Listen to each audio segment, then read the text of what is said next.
Hello, my name is Michael McDonald and I'm a Principal Platform Solutions Engineer with MuleSoft, and I'm here today to talk to you about the Payments Application Network, also known as the Payments Modernization Accelerator. So, let's jump right on in.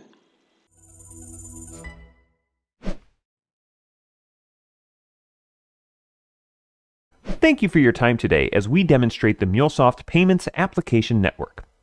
Legislative, market, and technology trends have created a digital transformation imperative in financial services.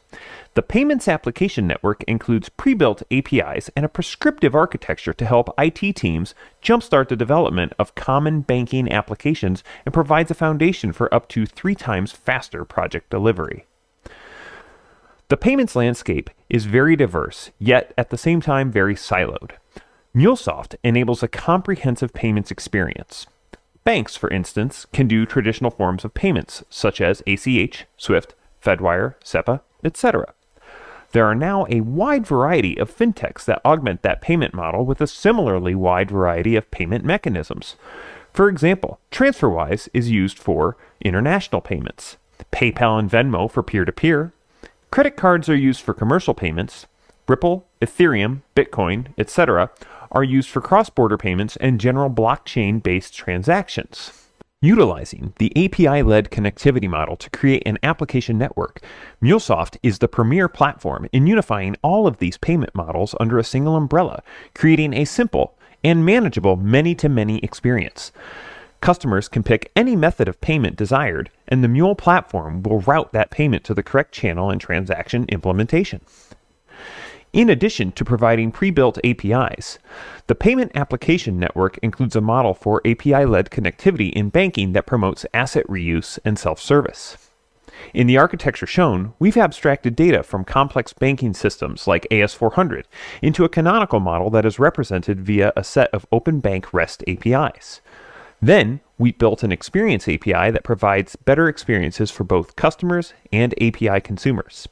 In this demo, we'll be focusing solely on peer-to-peer money transfers, specifically Intrabank International Transfers, Intrabank National Transfers, Overdraft Protection, Fraud Detection, Interbank National Transfers utilizing ACH, Interbank National Transfers utilizing FedWire, Interbank International Transfers utilizing SWIFT, and finally, Remittance utilizing emerging technologies such as blockchain. In this scenario, we will be doing a peer-to-peer transfer within the same bank, however, in different geographical jurisdictions. This is still a local transaction as we are not leaving the bank's boundaries, but we will be converting from the US dollar to the Japanese yen. This means we will be doing a real-time foreign exchange rate check as we perform the transfer. As always, we start in our database to show our 2 accounts, our originator and destination, and their current balance, each holding $10,000 in their specific currency. Next, we will move to the UI where we will select our transaction type, wire transfer, international, local, because we're going to stay in the same bank. We will then select our institution, our account number, and select our amount, which will be $200 US. And then we will select the same bank, a different account number to transfer to, and Japanese yen. After clicking Next, we can now validate the transaction as we want it to be, click Submit, see the processing start. The notification will come in showing that it has successfully been fulfilled, and as part of the notification stream, a text message will come in telling us also as the end user that the transaction has been successfully fulfilled. Now, moving to the database, we can refresh. We can see the Japanese yen has increased, the US dollar has decreased. Similarly, we can perform this interaction manually via the API. Now in this case, we have to hard set the exchange rate as we do not check it live on this transaction. We leave that up to the end user. So, clicking Send, you'll see that the transaction has been kicked off. It's going through its remittance period. In a moment here, we should see a message come up here in the top right-hand corner where we'll see a text showing a successful transaction. And when we go to check the database and do a refresh yet again, we'll see another 200 has been removed from the first account and more yen has been added. In this scenario, we will be doing a peer-to-peer transfer within the same bank within the United States. Since both accounts are local to the bank, the payment transaction will not need to cross the boundary of the bank's systems. The settlement is done instantly within the bank's core ledger. To make this demo more consumable, we will be showing the transfer in a custom-built UI that shows how the MuleSoft WebSockets connector can be utilized for a notification stream, as well as showing the exact same transfers in the API Kit console. We will start in our database to show our two accounts, the originator and the destination, and their current balance, each holding 10,000 US dollars. Next, we will move to the UI, where we will select our transaction type. That will be wire transfer, national, local, meaning we are not crossing any borders. The institution will be selected, the account number we are selecting, and finally, the amount will be a simple $200. Next, we will select our destination institution, which will be the same, and we will select our destination account. Finally, we can review our transaction and click Submit. Through the WebSockets API, we can see that the processing has already initiated. Now, we just have to wait for everything to clear. Moments later, we will notice that in the notification section, our payment has gone through. Everything looks good, and we see that it has been fulfilled. If we flip back to the database, we will now rerun our query and see our originator account has decremented by $200. Our new account has incremented by $200. And if you had noticed in the top right-hand corner of the screen, I received a text message that told us that the transfer had been completed. Next, we can actually perform this exact same transaction utilizing the API Kit console. To save time, I've already set the fields appropriately in the JSON for the transaction. We will hit send. We will notice the 200 OK. We will see all of our data back. And just like before, we will receive a notification in the banking console as well as a text message to let us know that everything has completed. And here, if we rerun our query one last time, we will now notice that we've decremented yet another $200 and incremented yet another $200. In this scenario, we will be doing a peer-to-peer transfer within the same bank within the United States and simulating a situation where our customer has insufficient funds to complete a transaction. Since both accounts are local to the bank, the payment transaction will not need to cross the boundary of the bank's systems. The settlement is handled within the bank's core ledger. To make this demo more consumable, we will be showing the transfer in a custom-built UI that shows how the MuleSoft WebSockets connector can be utilized for a notification stream, as well as showing the exact same transfer in the API Kit console. We will start in our database to show how our two accounts, the originator and the destination, and their current balance, each holding 10,000 US dollars. Next, we'll move to the UI where we will select our transaction type, wire transfer, national, local. We will click Next, select our institution, select our account number. We will then set our transaction amount to 20,000 US dollars.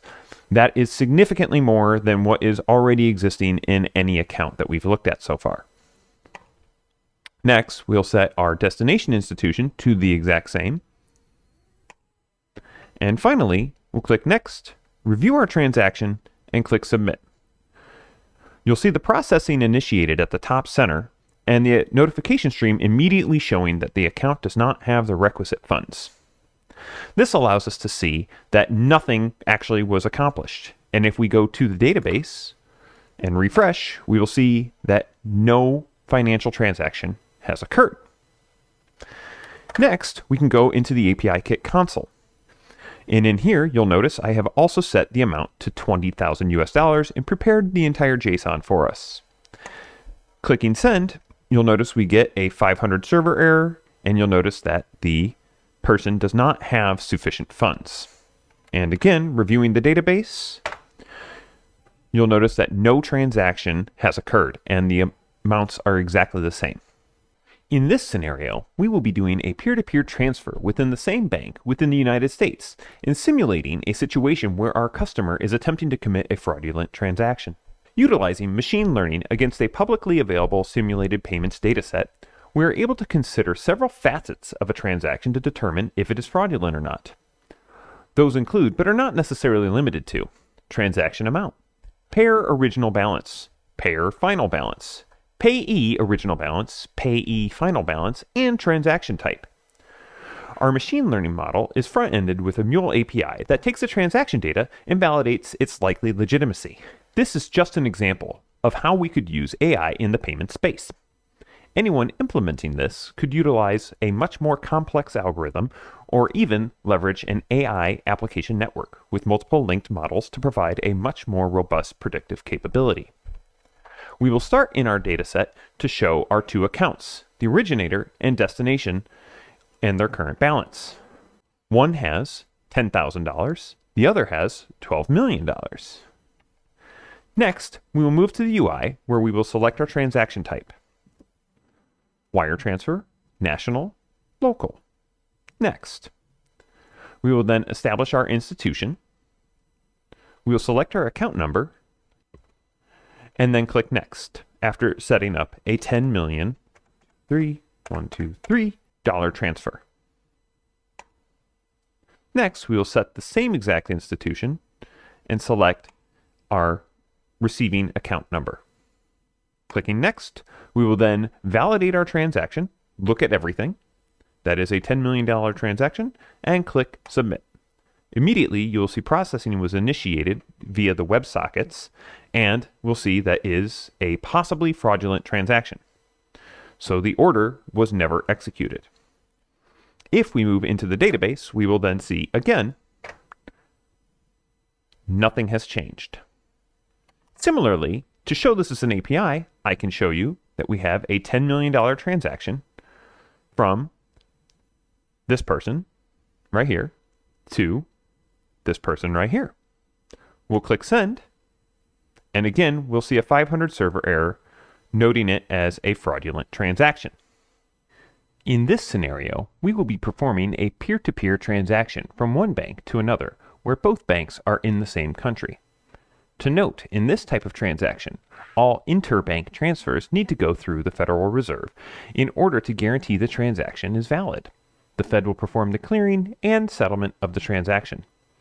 Secondly, whereas intrabank APIs are all RESTful and synchronous, interbank transfers become asynchronous once they leave the walls of the originating bank. We will start in our database to show our two accounts, the originator, the destination, and their current balance.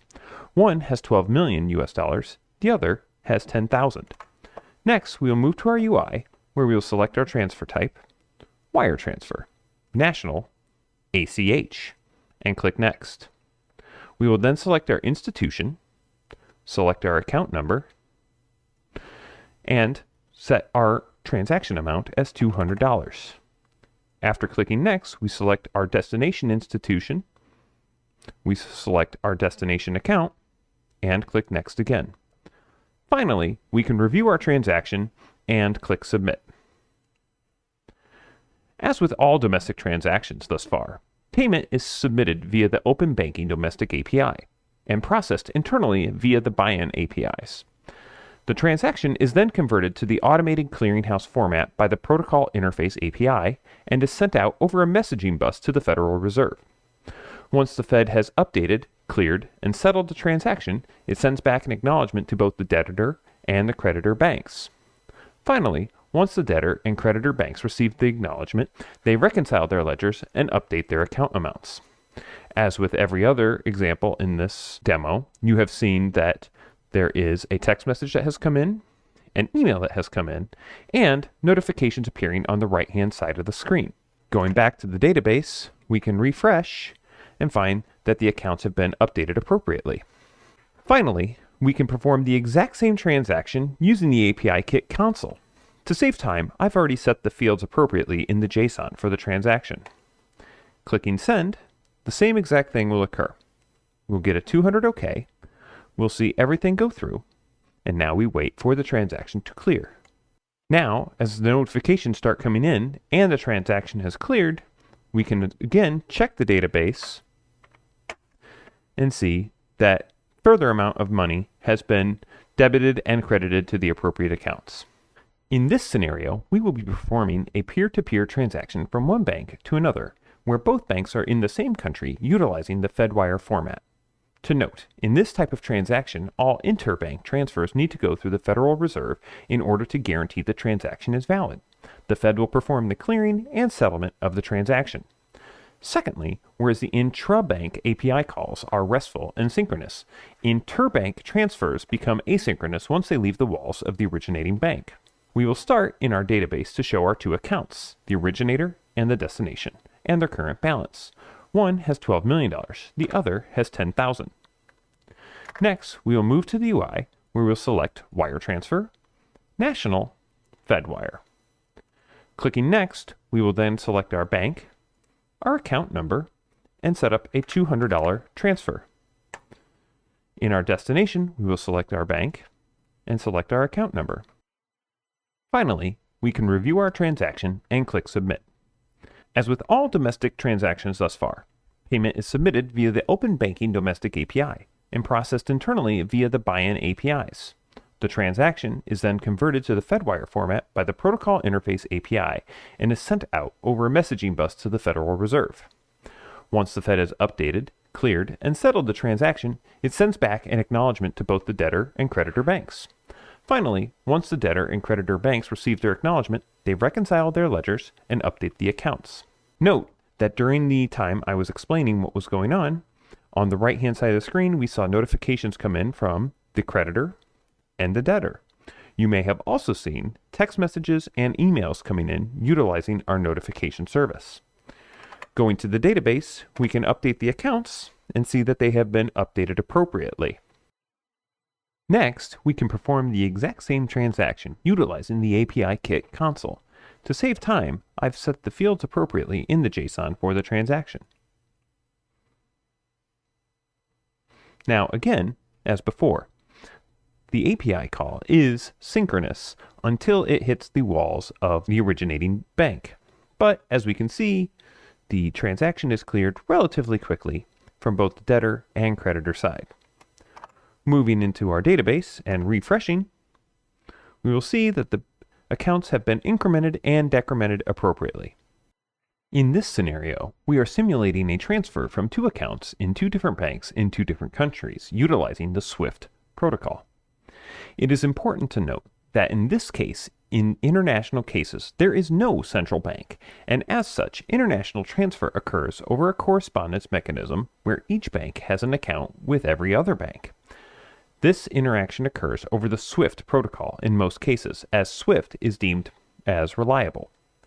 Secondly, whereas intrabank API calls are RESTful and synchronous, interbank calls become asynchronous once they leave the walls of the originating bank. We will start in our database to show our two accounts, the originator and the destination, and their current balance. One has 12 million US dollars, the other has 10,000 Canadian dollars. Next, we will move to the UI where we will select our transaction type. Wire transfer, international, SWIFT. Next, we will select our institution, our account number, our currency, and the transaction amount, and click Next. Please note, we will be converting from the Canadian dollar to the US dollar. This means we will be doing a real-time foreign exchange rate check as we perform this transfer. Next, we select our destination institution, our destination account, and our destination currency, and click Next. Upon reviewing our transaction, we can now click Submit. Similar to domestic transactions, the payment is submitted via the Open Banking Domestic API and processed internally via the buy-in APIs. The transaction is then converted from the SWIFT format by the Protocol Interface API. It is then sent out over a messaging bus to the creditor bank. Once the creditor bank has credited its account, it then sends a SWIFT acknowledgement to the originating bank. Once the debtor bank receives that message, it then reconciles its ledgers and updates the account. Upon submitting the transaction, you've now seen that it has gone through. and we see our creditor acknowledgement and our debtor acknowledgement. You may have also seen a text message and an email come in.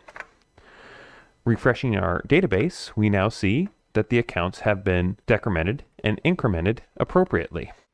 Next, we can perform this exact same transaction utilizing the API Kit console. To save time, I've already set the fields appropriately in the JSON for the transaction. Clicking send on this transaction, we now see leaving the bank is an OK, and we now just have to wait for the standard reconciliation to occur. Now that reconciliation has finally occurred, we can switch over into our database where we then again refresh and see the appropriate decrement and increment. In this scenario, we will be utilizing blockchain technologies to show how the payment application network can perform transfers between accounts. In other parts of this demonstration, we have shown how to support traditional means of payments and transfers. This scenario shows how easy it is to add another payment mechanism to the payment application network. For our purposes, we are going to be using an open source blockchain implementation called multi-chain, and we are transferring funds from one wallet to another. We can check our blockchain implementation to see where we have our two wallets defined, Wallet 1 and Wallet 2. Moving on, we can review the transaction console where you can see our last transaction was executed approximately 9 minutes ago. And then in the UI, we merely have to establish our transaction type. Remittance, multi-chain, setting our initial account number, establishing our transaction amount, and setting our destination account number. Upon reviewing the transaction, we can now click Submit. Processing initiated and processing complete. We can now see that the transaction was completed successfully, our text notification comes in, and an email notification also comes in. One of the key endeavors of the Payment Application Network is to facilitate cross-network and cross-wallet transfers. For example, Ethereum to Ripple or Bitcoin. This capability is on the roadmap. In the meantime, we're utilizing a self-deployed multi-chain blockchain for the purposes of this demo. As with all other transactions in this demo series, we've seen all of the notification streams come in the exact same way it's worked for any other process. We can now see the last transaction came in less than 1 minute ago. Next, as with any other transaction, come into the API Kit console, and to save time, I've already set the fields appropriately for a blockchain transaction. Upon clicking send, we see our 200 come in. We see everything starting to execute.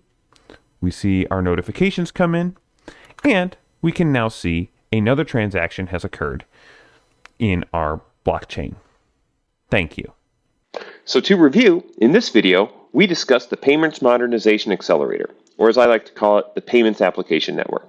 If you'd like more videos on this, or if you'd like more information, just check out the links below. And don't forget to check out our other Friends of Max videos. They're going to be great for you. Thanks for watching.